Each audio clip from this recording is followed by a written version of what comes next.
Breaking news today. Dissident students and teachers are being expelled from Putin's alma mater in St. Petersburg. On Friday, October 13, linguistics professor Svetlana Drugoveko-Dolzhanskaya announced her retirement after 41 fruitful years at St. Petersburg State University, SPGU. According to her termination letter, the esteemed professor was let go because of immoral activity incompatible with a university position. She had founded and directed the university's master's degree program in editing and textual criticism. Former SPGU historian Oleg Sokolov was fired in November 2019 after being arrested for murdering and dismembering a postgraduate student with whom he was having an affair.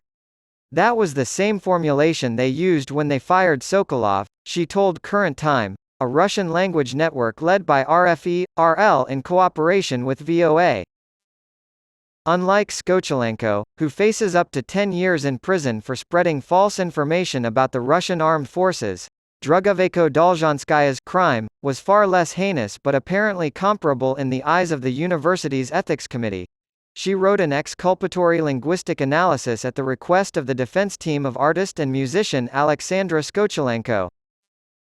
Do you really not understand that if you are hired by the defense, you are already a compromised expert? One committee member reportedly asked her in late September. Although the cases have not been made public, Drugoveko-Dolzhanskaya told Current Time that several other faculty members were fired and several students were expelled as a result of the same session of the Ethics Committee in September. Publicly available data, however, suggests that the university where current Russian President Vladimir Putin studied in the 1970s before joining the KGB is maintaining and expanding a purge of dissent that began well before Russia's full-scale invasion of Ukraine in February 2022. Denis Skopin, a former philosophy lecturer at SPGU who was fired in October 2022 for participating in a demonstration against Putin's September 2022 order for a nationwide call to military service, described the event as a genuine cultural pogrom based on political and personal motives. Activist with the ruling United Russia political party and a member of Putin's advisory panel on science and education, SPGU rector Nikolai Kropachev has headed the university since 2009. According to Skopin, he is in charge of the purge. Skopin said, "I wouldn't want to work at SPGU. It is run by a pro-war person who is methodically eliminating everyone who does not agree with what is going on in the country." Drugoveko-Dolzhanskaya lamented that since the invasion of Ukraine, the SPGU linguistics department has lost a large number of excellent instructors.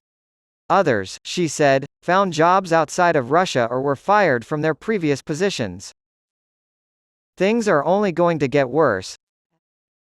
Second-year SPGU politics major Kirill Kaverin was kicked out of school in late August, right before the start of the new academic year. Kaverin was surprisingly not expelled for opposing the war, but rather for protesting the May demolition of a historic building in the Petrograd neighborhood of St. Petersburg. Kaverin and two others entered the site during the protest in an attempt to halt the demolition. Workers detained them until police could arrive, and they were held against their will. Kaverin claims that, while they waited, construction workers hosed them down. Kaverin told RFE/RL's North Realities that they were interrogated and threatened by a member of the Interior Ministry's Anti-Extremism Center, also known as Center E, while in police custody. "He told me he knew where I was studying and that I was about to have big problems there," said Kaverin. "He was swearing the whole time." The judge gave Kaverin a 12-day prison term for petty hooliganism. He was first asked to explain himself to university officials in August, and then he was kicked out of school in October. "Officially, they expelled me for violating the SPGU charter, but they didn't say exactly what that violation was," said Kaverin.